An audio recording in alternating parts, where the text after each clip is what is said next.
नमस्ते दोस्तों, स्वागत है आपकी ऑडियो बुक इकिगाई जीवन का उद्देश्य में। क्या आपने कभी सोचा है कि जीवन जीने का असली कारण क्या है? यानी ऐसा कारण जो आपको हर सुबह उठने की ऊर्जा दे, खुशी और उद्देश्य दे। लेखक बताते हैं कि इकिगाई जापान का वह रहस्य है जो लोगों को लंबे और खुशहाल जीवन जीने की शक्ति देता है।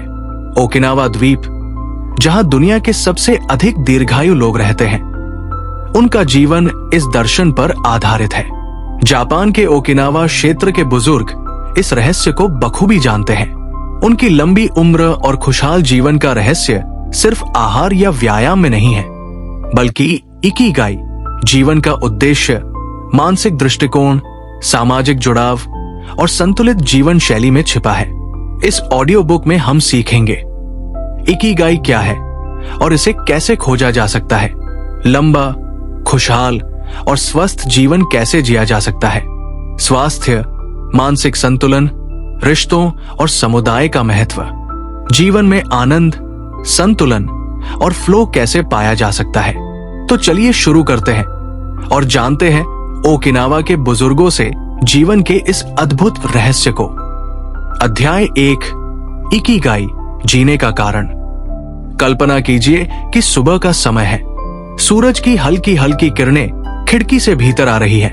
आप आंखें खोलते हैं और खुद से पूछते हैं, आज मैं क्यों उठा हूं? मेरी जिंदगी का उद्देश्य क्या है? यही सवाल इकिगाई की जड़ है। इकिगाई का जापानी शब्द है। इकी का मतलब है जीवन और गाई का मतलब है मूल्य या महत्व। मतलब जीवन जीने का कारण, या यूं कहें कि ऐसा उद्देश्य जिसके कारण सुबह उठकर आप उत्साहित महसूस करते हैं। हर किसी का इकिगाई अलग होता है। किसी के लिए वो परिवार है, किसी के लिए कला और रचनात्मकता, किसी के लिए ज्ञान बांटना और किसी के लिए समाज की सेवा करना। लेखक बताते हैं कि इकिगाई 4 चीजों के मिलन से बनता है। आपको क्या करना पसंद है? आप किस काम में अच्छे हैं? दुनिया को किस चीज की जरूरत है? किस काम के लिए आपको भुगतान मिल सकता है? जब ये चारों बातें पैशन, स्किल, मिशन, प्रोफेशन एक साथ आती है तो आपका असली इकिगाई बनता है। यदि किसी को पेंटिंग करना पसंद है और वो सचमुच अच्छा चित्रकार है, साथ ही लोग उसकी कला को देखकर प्रेरित होते हैं और उसे पेंटिंग बेचकर आय भी होती है, तो उसका इकिगाई कला है। ओकिनावा के बुजुर्गों से जब पूछा गया कि वे 90 से 100 साल की उम्र में भी इतने सक्रिय और खुश कैसे रहते हैं, तो उनका जवाब यही था, क्योंकि हमारा इकिगाई हमें हर दिन जीने की वजह देता है। कोई किसान अब भी सब्जियां उगाता है, कोई महिला अब भी बुनाई करती है, कोई व्यक्ति अब भी बच्चों को संगीत सिखाता है। उनके लिए उम्र महज एक संख्या है, लेकिन उद्देश्य उनकी असली ताकत है। एक छोटी सी कहानी सोचिए। समुद्र किनारे एक मछुआरा रोज सुबह जल्दी उठता है। वो केवल अपने परिवार के लिए ही नहीं, बल्कि गांव के लोगों के लिए भी मछलियां पकड़ता है। लोग उससे मछली खरीदते हैं।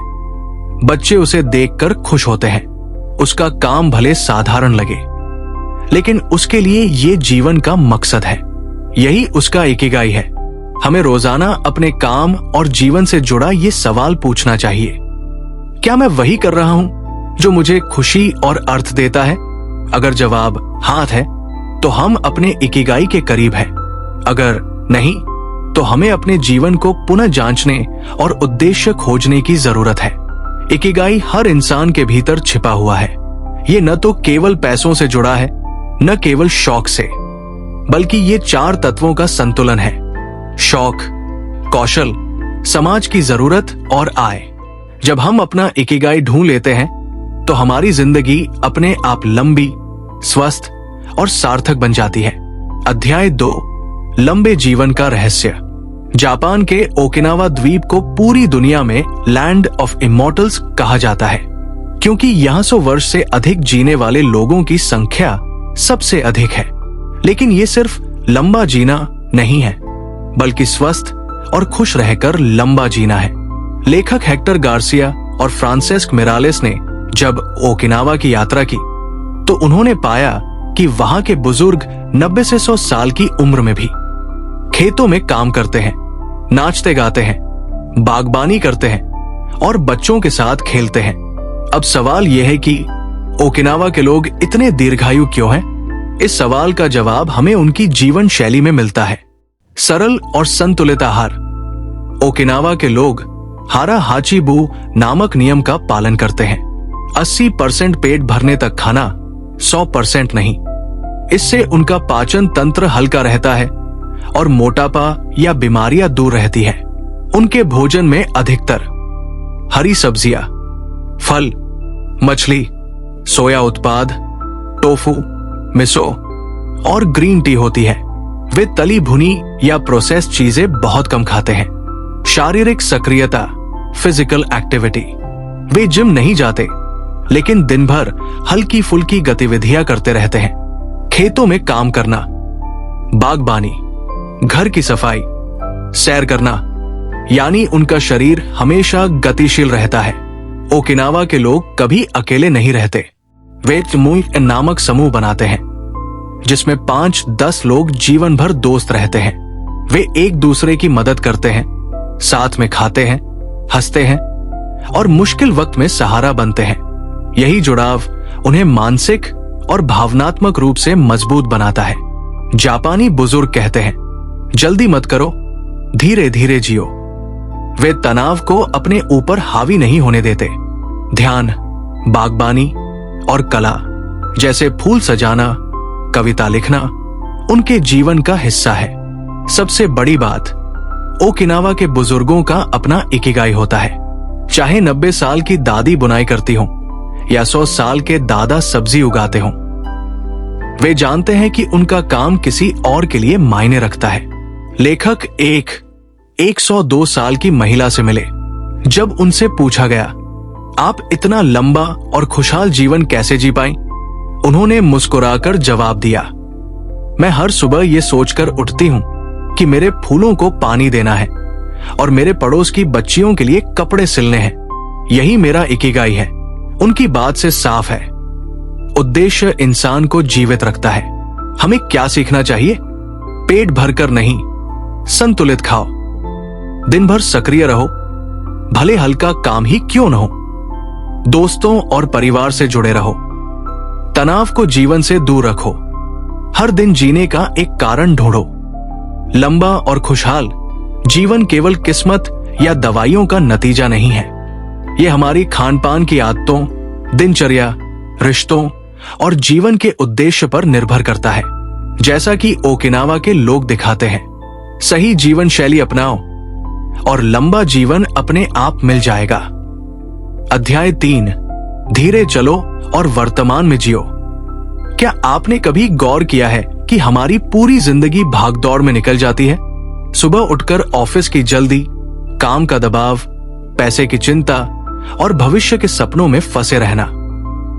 लेकिन इस सब में हम आज को जीना भूल जाते हैं। जापानी लोग हमें ये सिखाते हैं कि धीरे चलो लेकिन निरंतर चलो, हर पल का स्वाद लो।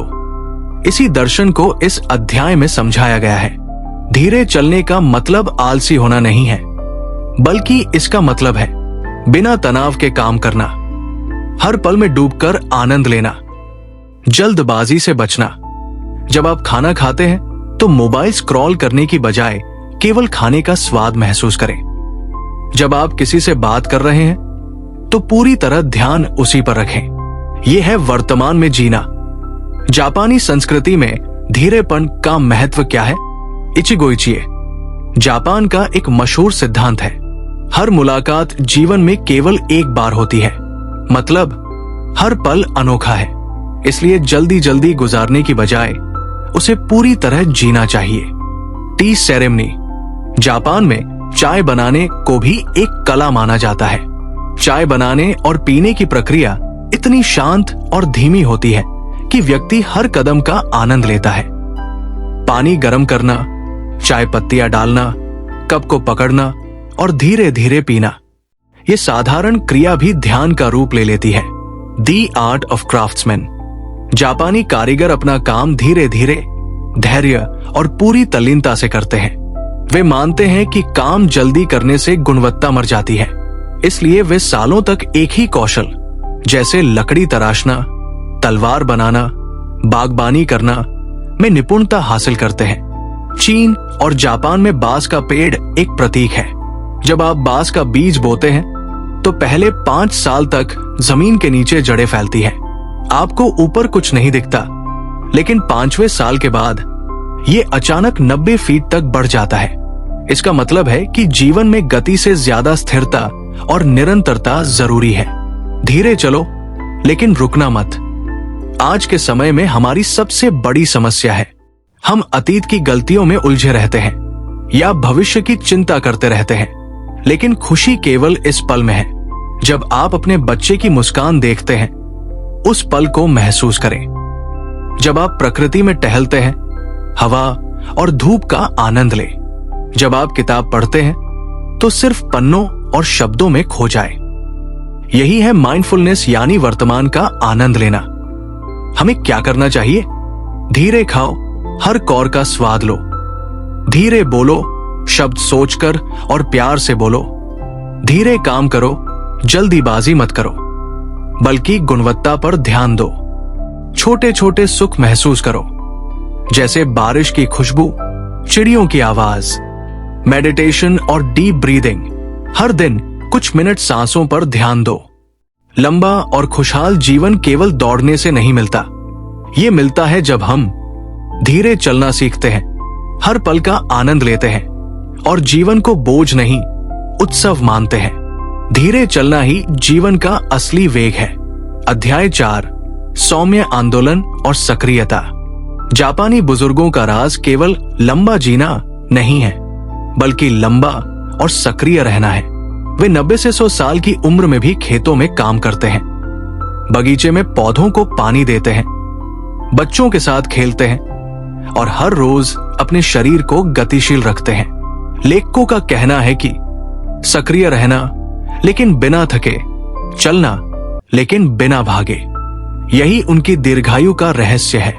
जापान में आज भी सुबह के समय पार्कों में बुजुर्ग और बच्चे मिलकर रेडियो तैसो करते हैं। ये हल्के फुल्के स्ट्रेचिंग और व्यायामों का सेट है, जिसे रेडियो या टीवी पर संगीत के साथ किया जाता है। इसमें ज्यादा ताकत की जरूरत नहीं होती, हर कोई इसे कर सकता है, छोटे बच्चे से लेकर 100 साल के बुजुर्ग तक। यही आदत शरीर को लचीला, सक्रिय और चुस्त रखती है। हालांकि योग भारत से आया है, लेकिन जापान में भी कई बुजुर्ग इसे अपनाते हैं। इसके अलावा वे ताइची करते हैं। ये चीन से आया एक धीमी गति का व्यायाम है। ताइची में शरीर के हर हिस्से को धीरे धीरे मोड़ा और घुमाया जाता है, जिससे रक्त संचार अच्छा रहता है, मन शांत होता है और शरीर संतुलित रहता है। ओकिनावा में लगभग हर बुजुर्ग का अपना छोटा बगीचा होता है। वे सब्जियां उगाते हैं, फूल लगाते हैं और रोज पौधों को पानी देते हैं। ये न केवल शारीरिक गतिविधि है, बल्कि मानसिक शांति का भी साधन है। शोध से भी पता चला है कि बागबानी करने वाले लोग तनाव मुक्त रहते हैं और उनकी उम्र लंबी होती है। लेखकों ने ओकिनावा में 94 साल की मिसेज उएमी से मुलाकात की। वे रोज सुबह सूरज निकलते ही उठती, अपने छोटे बगीचे में जाती और पौधों से बातें करती। उन्होंने कहा, मेरे फूल और सब्जियां मुझे जीवन का कारण देती है। इन्हें देखना और संवारना ही मेरी दवा है। उनकी सक्रियता देखकर कोई नहीं कह सकता था कि वे 90 से ऊपर की है। सक्रियता का मन और शरीर पर असर। हल्की फुल्की गतिविधियों से मांसपेशियां और हड्डियां मजबूत रहती है, शरीर स्वस्थ रहता है, रक्त संचार अच्छा होता है। इससे हृदय और दिमाग सक्रिय रहते हैं, तनाव कम होता है। व्यायाम के दौरान शरीर हैप्पी हार्मोन बनाता है, नींद अच्छी आती है। दिन भर हल्की मेहनत करने वाले बुजुर्ग गहरी नींद लेते हैं। सामाजिक जुड़ाव बढ़ता है। समूह में व्यायाम करने से रिश्ते मजबूत होते हैं। हमें क्या करना चाहिए? सुबह उठकर 15-20 मिनट स्ट्रेचिंग करें। लिफ्ट की बजाय सीढ़ियों का इस्तेमाल करें। हर घंटे 5 मिनट टहलें या खड़े होकर हाथ पांव हिलाएं। कोई शौक अपनाएं जिसमें शरीर का इस्तेमाल हो, जैसे बागबानी, नृत्य या योग। परिवार या दोस्तों के साथ हल्का व्यायाम करें ताकि मजा भी आए और निरंतरता भी बनी रहे। लंबा जीवन जीने का मतलब ये नहीं कि आप बस बैठे रहें और साल गिनते जाएं। जीवन की असली ऊर्जा गतिशीलता में है। जैसा कि जापानी कहते हैं, कभी निष्क्रिय मत रहो, हमेशा किसी न किसी तरह से सक्रिय रहो। अध्याय 5, लचीली मानसिकता, रेजिलियंस, मुश्किलों से लड़ने की शक्ति। लंबा और खुशहाल जीवन केवल शरीर की सक्रियता और संतुलित आहार से नहीं आता। इसके लिए मन की ताकत और लचीली मानसिकता भी उतनी ही जरूरी है। जापानी बुजुर्ग कहते हैं, मुश्किलें आएंगी, लेकिन उनका सामना कैसे करते हैं वही हमारी जिंदगी बनाता है। रेजिलियंस का अर्थ है मुश्किल समय में घबराना नहीं, गिरने पर उठना और हर परिस्थिति में सकारात्मक रहना। ये मानसिक शक्ति हमें तनाव, बीमारी, आर्थिक या पारिवारिक समस्याओं से लड़ने में मदद करती है। मुश्किलें जीवन का हिस्सा है। ओकिनावा के बुजुर्ग मानते हैं कि जीवन में दुख और असफलताएं आएंगी, लेकिन वे इन्हें एक चुनौती मानकर हल करते हैं, न कि असफलता। छोटी छोटी खुशियां ढूंढना। मुश्किल समय में भी वे खुशियां ढूंढते हैं, जैसे सुबह की धूप, चिड़ियों की आवाज या पौधों का विकास। ये उन्हें मानसिक रूप से मजबूत बनाता है। वे नकारात्मक सोच को अपनी मानसिकता में प्रवेश नहीं देते। जब समस्या आती है, वे कहते हैं, इसका भी समाधान होगा, धैर्य रखो। लेखकों ने एक मछुआरे से मुलाकात की। एक दिन अचानक तूफान आया और उसने अपनी नाव खो दी। बदले में वो निराश नहीं हुआ। उसने कहा, मैं फिर नई नाव बनाऊंगा। ये बस एक अस्थाई बाधा है। वो फिर से रोज मछली पकड़ने गया और अपने गांव के बच्चों को भी यही सीख देता रहा कि मुश्किलें आती है, लेकिन धैर्य और सकारात्मक सोच से हर समस्या हल हो सकती है।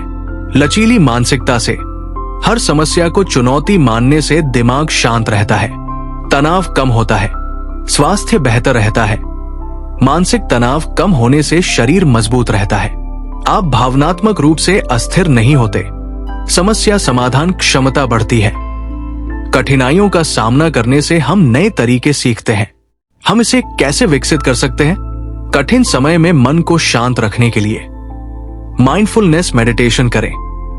रोजमर्रा के तनाव या चुनौतियों को हल्के से संभालना सीखें। सकारात्मक सोच अपनाएं।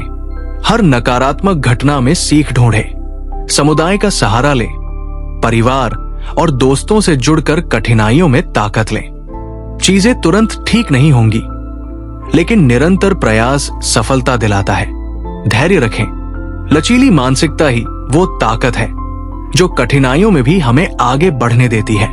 जैसा कि जापानी कहते हैं, पत्थर जितना बड़ा हो, यदि हम धैर्य और लचीली मानसिकता रखते हैं तो उसे पार किया जा सकता है।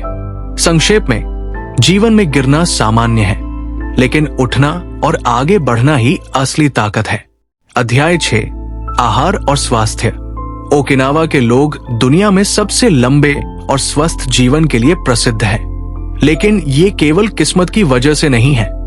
उनका खान पान और जीवन शैली इसका मुख्य रहस्य है।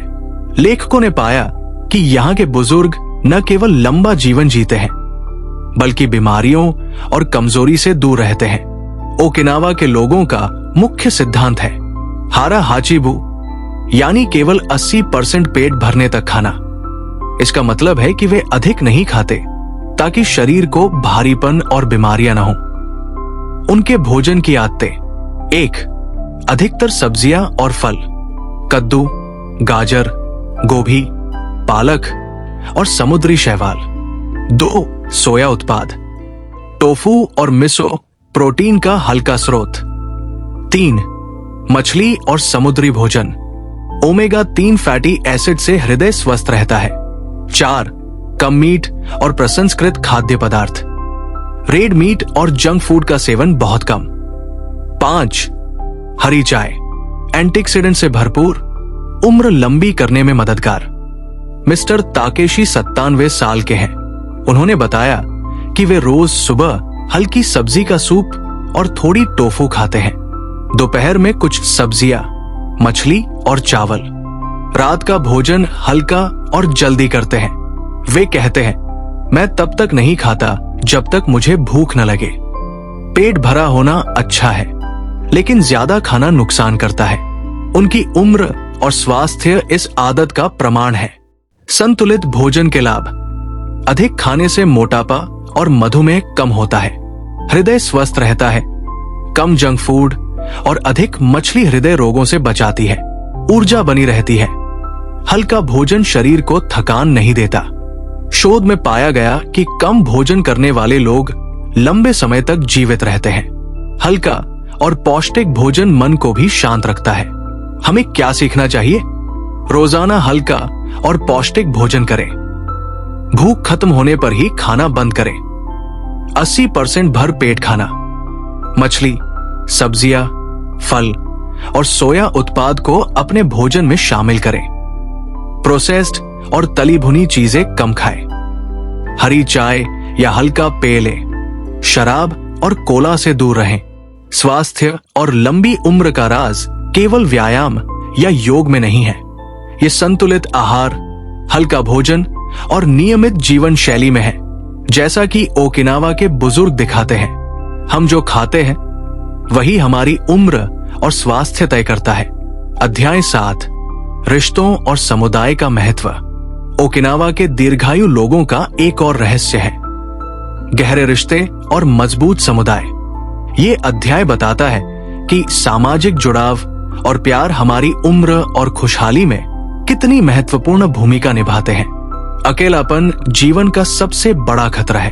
अकेलापन केवल भावनात्मक दर्द नहीं देता, बल्कि स्वास्थ्य पर भी नकारात्मक असर डालता है। शोधों के अनुसार अकेले रहने वाले बुजुर्गों में दिल की बीमारी, उच्च रक्तचाप और डिप्रेशन का खतरा अधिक होता है। ओकिनावा के लोग इसे समझते हैं, इसलिए वे जीवन भर समुदाय और रिश्तों से जुड़े रहते हैं। ओकिनावा का मोए सिस्टम। ओकिनावा में मोए नामक छोटे छोटे सामाजिक समूह होते हैं। आमतौर पर 5-10 लोग एक दूसरे का सहारा बनते हैं। ये समूह जन्म से लेकर जीवन भर चलता है। लोग एक दूसरे के लिए पैसा, समय और भावनात्मक सहयोग देते हैं। मुश्किल समय में मदद मिलती है, सामाजिक सुरक्षा मिलती है। दोस्त और समुदाय मानसिक तनाव कम करते हैं। दूसरों की मदद करने से खुशी मिलती है। लेखकों ने 85 साल की मिसेज यामामोतो से मुलाकात की। वे रोज अपने 6 दोस्तों के साथ चाय पीती है और छोटे छोटे कामों में मदद करती है। जब कोई बीमार होता है तो पूरा समूह उसकी देखभाल करता है। मिसेज यामामोतो कहती है, हम अकेले नहीं हैं, ये समूह ही हमें जीवन जीने की ताकत देता है। रिश्तों और समुदाय के लाभ। अकेलापन कम होता है, खुशी बढ़ती है। सामाजिक रूप से जुड़े लोग अधिक समय तक स्वस्थ रहते हैं। समूह का समर्थन कठिन समय में हिम्मत बढ़ाता है। दूसरों की मदद करना खुद को मूल्यवान महसूस कराता है। हमें क्या करना चाहिए? अपने परिवार और दोस्तों के साथ समय बिताएं, नए दोस्त बनाएं और समुदाय के कामों में जुड़े।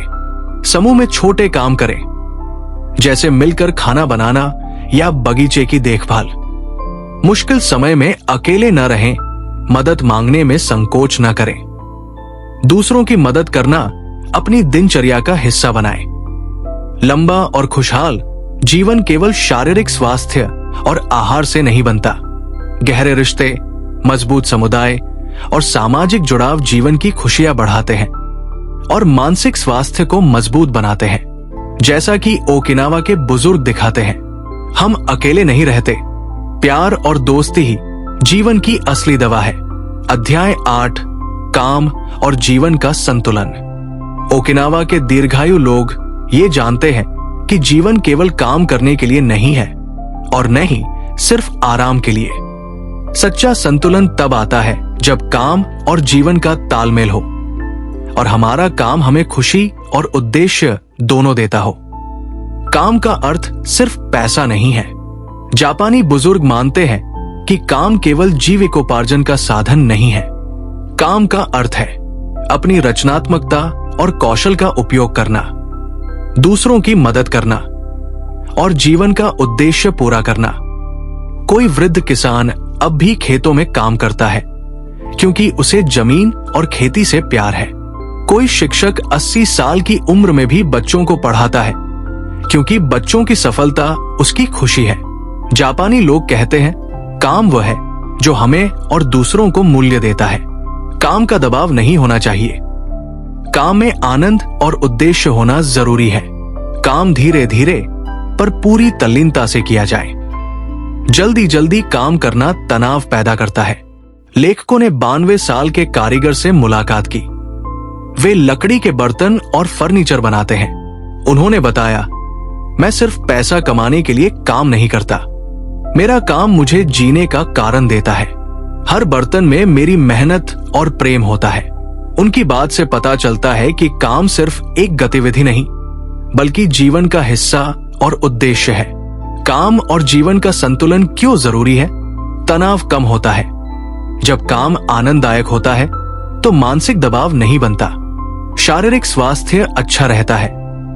संतुलित जीवन शैली शरीर को मजबूत रखती है। जीवन का उद्देश्य स्पष्ट होने से हर दिन ऊर्जा मिलती है। संतुलन होने पर परिवार और दोस्तों के लिए समय बचता है। हम इसे कैसे अपनाएं? काम को केवल पैसे कमाने का माध्यम न माने, बल्कि जीवन का उद्देश्य बनाएं। अपने शौक और रुचियों को भी काम के साथ जोड़ें। अधिक काम करने से बेहतर है संतुलित और आनंददायक काम करें। परिवार और दोस्तों के लिए समय निकालें। काम में पूरी तल्लीनता और सच्चाई से जुड़े, लेकिन आराम को भी महत्व दें। काम केवल जीविकोपार्जन का साधन नहीं है। संतुलित और आनंददायक काम जो उद्देश्य और खुशी देता है ही जीवन का असली संतुलन है। जैसा कि ओकिनावा के बुजुर्ग दिखाते हैं, हम काम को पूजा की तरह करते हैं और यही हमें जीवन जीने की ऊर्जा देता है। अध्याय 9, फ्लो का रहस्य। क्या आपने कभी महसूस किया है कि कुछ काम करते समय समय का पता ही नहीं चलता? आप पूरी तरह उस काम में डूब जाते हैं और आपके मन और शरीर की सारी ऊर्जा उसी में लग जाती है। जापानी लोग इसे कहते हैं फ्लो की अवस्था।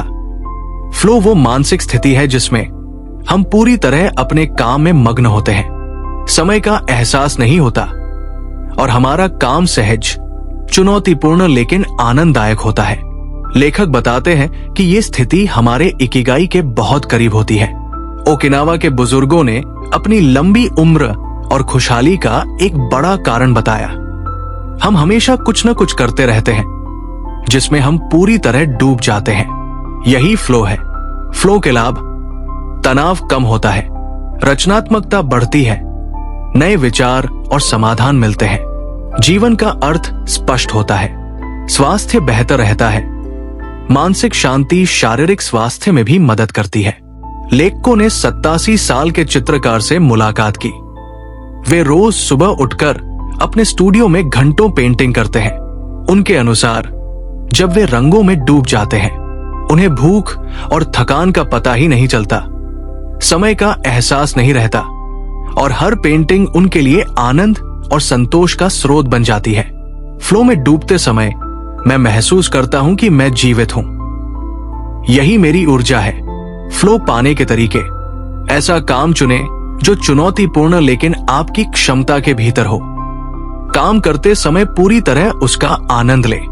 फ्लो तभी आता है जब हम अपने कौशल को लगातार सुधारते हैं। पर्यावरण को व्यवस्थित रखें। शांत और प्रेरक जगह फ्लो में मदद करती है। छोटे लक्ष्य रखें। बड़ी चुनौती को छोटे हिस्सों में बांटकर अपनाएं। जब हम अपने इकिगाई को पहचान लेते हैं और उसी के अनुसार काम करते हैं, तो फ्लो स्वतः हमारे जीवन में आता है। फ्लो हमारे जीवन को आनंदमय, सक्रिय और उद्देश्यपूर्ण बनाता है। फ्लो वो स्थिति है जिसमें हम अपने काम और जीवन में पूरी तरह मग्न रहते हैं। ये मानसिक शांति, उत्साह और दीर्घायु का एक बड़ा रहस्य है।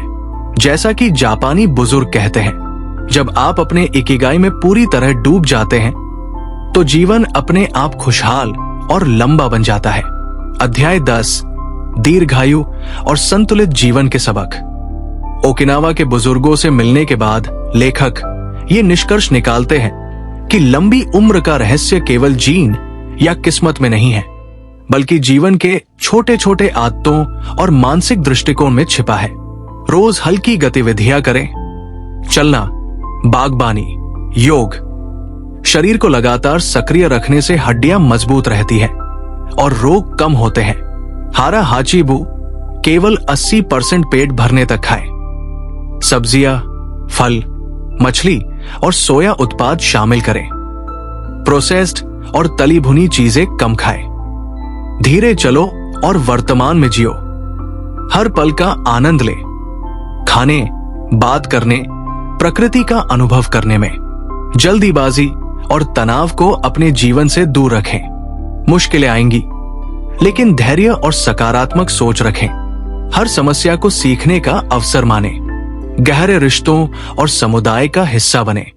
अकेलापन जीवन को छोटा और दुखद बनाता है। काम केवल पैसे कमाने का साधन न हो। काम ऐसा हो जो आनंद, उद्देश्य और संतोष दे।